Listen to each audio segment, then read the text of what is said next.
Explain करूंगी आपको। सबसे पहले आपको बताया गया है एज यू अवेयर, ठीक है, human are a sexually reproducing and viviparous. आप एक वर्ड पढ़ोगे ओविपेरस, दूसरा पढ़ोगे आप viviparous. The reproductive event in the human include an ovum in female, transfer of sperm into a female. जो आपके मेल के ओवम होते हैं वो ट्रांसफर करते हैं,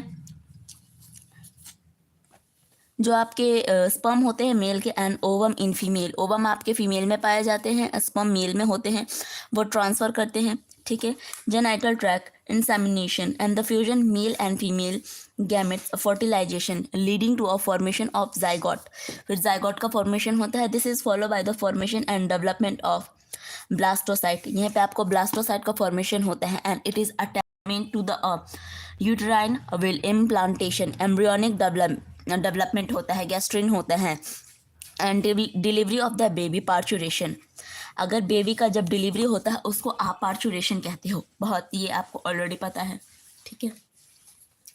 You have already learned that the reproductive events occur often at puberty. These are a remarkable difference between the reproductive event in the male and the female. For example, sperm formation continues in old men, but the formation of ovum case in women around the age of 50 years. तो sperm का formation है continue होता है old man के अंदर, लेकिन जो female होती है वो ईयर 50 तक आपको अप्रॉक्स देखने को मिल जाता है। लेट अस एग्जामिन, मतलब कि 50 के बाद बहुत कम या रेयर बनते हैं, इसीलिए आपका कुछ टाइम पीरियड फिक्स होता है। अब इस वाले में आप पढ़ोगे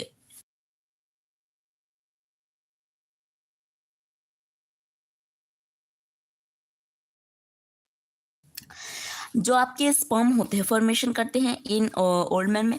अब इस बारे में आप एग्जामिन करोगे mail and female reproductive system in human, ठीक है। The male reproductive system. The male reproductive system is located in the pelvis region. आपको बताया गया है कि जो आपका मेल रिप्रोडक्टिव सिस्टम है लोकेटेड होता है पेल्विस रीजन के पास, including as per a testis along with the accessory duct gland होते हैं उसमें, एंड एक्सटर्नल जेनाइटल ट्रैक होता है। They are situated outside the abdominal cavity, ये आपके बॉडी कैविटी के बाहर होता है, with the pouch called scrotum. इस पाउच का नाम होता है आपका scrotum. The scrotum help the maintain low temperature, और ये हेल्प करता है लो टेम्परेचर में, ठीक है, 2 to 2.5 degree Celsius lower than the normal. जो आपके बॉडी का जो टेम्परेचर होता है ना उससे कम, कितना 2 से लेकर 2.5 तक आपका ये टेम्परेचर को मेंटेन करता है। ये नेसेसरी है स्पर्मेटोजेनेसिस के लिए इन अडल्ट में, बड़े लोगों में। In each testis ovule shape with a length about 4 to 5 centimetre and breadth जो होती है 2 to 3 सेंटीमीटर होती है। The testis is covered dense covering, each testis has about 250 compartment. जब आप इसको थोड़ा सा जूम करोगे ना ऐसा, और इसको और पार्ट देखोगे तो ऐसे करके 250 कंपार्टमेंट आपको मिलते हैं, कॉल्ड टेस्टिकुलर लोब्यूल, और इसी को आप टेस्टिकुलर लोब्यूल भी कहते हो, ठीक है।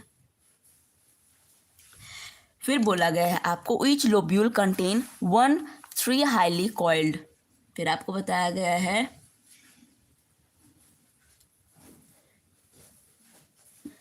कि each lobule contain 3 highly coiled seminiferous tubule in which sperm are produce. Each seminiferous tubule is lined on its inside by a tube of a cell called male germ cell, जिसको आप spermatogenesis कहते हो, ठीक है, and sterile cell. The male germ cell undergo mitotic division finally leading to sperm formation, while the sterile cells provide nutrition to the germ cell। अब वो germ cell पे nutrition provide करवाते हैं।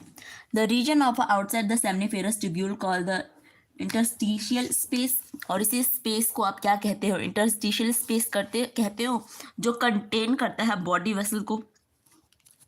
बॉडी वेसल कंटेन करने के बाद interstitial स्केल और Leydig cell synthesize and secrete testicular hormone called androgens, और ये जो हार्मोन सिक्रेट करता है उसको आप कहते हैं androgens. Other immunological components cell are also